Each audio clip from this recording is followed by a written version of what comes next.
ઓમ શ્રી પરમાત્મને નમઃ.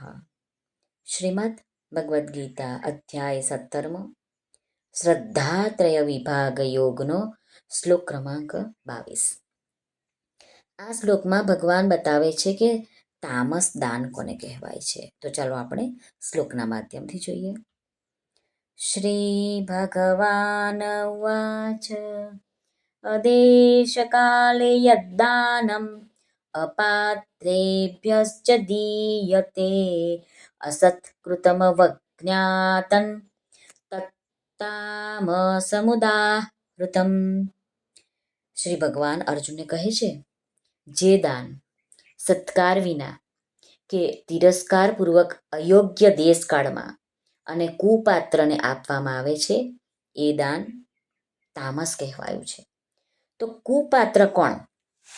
ઢોંગી, ધુતારો, હિંસા આચરનાર, બીજાની નિંદા કરનાર, બીજાની જીવિકા પર તરાપ મારીને પોતાનો સ્વાર્થ સાધવામાં તત્પર, બનાવટી દેખાડો કરનાર, મદ્ય માંસ જેવી અભક્ષ્ય વસ્તુઓ ખાનાર, ચોરી, વ્યભિચાર જેવા નીચ કર્મો કરનાર, ઠગ, જુગારી, નાસ્તિક આદિ દાન માટે કુપાત્ર મનાયા છે.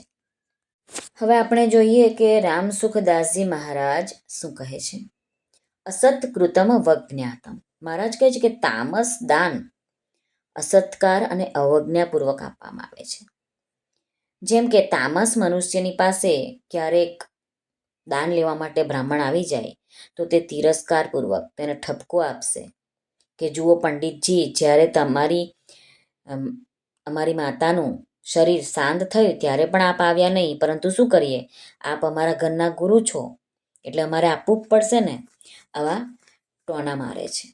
તો બીજો કોઈ પાછો વળી વધારાનું ઉમેરીને કહેશે કે બ્રાહ્મણોની ઝંઝટમાં શું પડો છો, બીજા કોઈ ગરીબને આપી દો. ગરીબને આપવું જ દાન યોગ્ય ગણાય છે. બ્રાહ્મણને તો બીજું કોઈ પણ આપશે, પરંતુ બિચારા ગરીબને કોણ આપશે? આ રીતે અપમાન કરીને કોઈને દાન આપવામાં આવે તો એને તામસ દાન કહેવામાં આવ્યું છે. અદેશ કાલે યદ્દાનમ. જે તામસ મનુષ્ય હોય છે એમાં મૂઢતા વધારે હોય છે અને એના કારણે આવા મનુષ્યો મનની વાતો જ એમને ગમતી હોય છે. એમને એવું નથી વિચાર આવતો કે સ્થળ, કાળ, દેશ જરૂરી છે દાન આપવા માટે. એ લોકો એવું સમજે છે કે જ્યારે ઈચ્છા થાય ત્યારે દાન આપવું જોઈએ. દાન આપવા માટે કોઈ સમયની, કોઈ પર્વની કંઈ જરૂર નથી. પોતાની ચીજ ખર્ચવી છે, ગમે ત્યારે આપો. આવા બધા મૂઢ લોકો વાક્યો વિચારે છે, ઉચ્ચારે છે.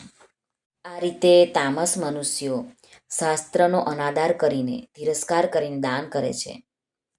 કારણ કે એમના મનમાં શાસ્ત્રવિધિનું કોઈ મહત્વ હોતું નથી, રૂપિયાનું જ મહત્વ હોય છે.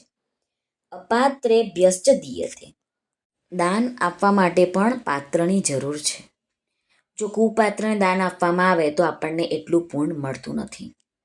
જેને જરૂર છે તેને જો દાન આપવામાં આવે તો એ આપણું આપેલું દાન એની જરૂરિયાતને જરૂર એને મદદ કરશે.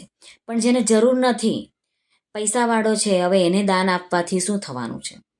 એને તમારા એટલા પૈસાની કોઈ જરૂર જ નથી, એટલા દાનની કોઈ જરૂર જ નથી. તો એ અપાત્ર બની જાય છે. એ અપાત્રને આપેલું દાન એટલું ફળ નહીં આપે. તત્તામ સમુદાહૃતમ. ભગવાન કહે છે કે આ રીતે આપવામાં આવતું દાન તામસ કહેવાયું છે. એટલે આપણે સમજી વિચારીને યોગ્ય પાત્રને જ યોગ્ય સમયે દાન આપવું જોઈએ. જેને જે જરૂર છે તે રીતે દાન આપવું જોઈએ. શ્રી કૃષ્ણ અર્પણમસ્તુ. સર્વને ભાવથી જય શ્રી કૃષ્ણ. રાધે રાધે. હરિઓમ તત્સત. જય ગુરુદેવ દત્ત. જય સ્વામિનારાયણ. જય માતાજી. નમઃ પાર્વતી પતે. હર હર મહાદેવ. હર સિદ્ધેશ્વર મહાદેવની જય. આજના આનંદની જય. સર્વનું કલ્યાણ થાવ, સર્વનું કલ્યાણ થાવ, સર્વનું કલ્યાણ.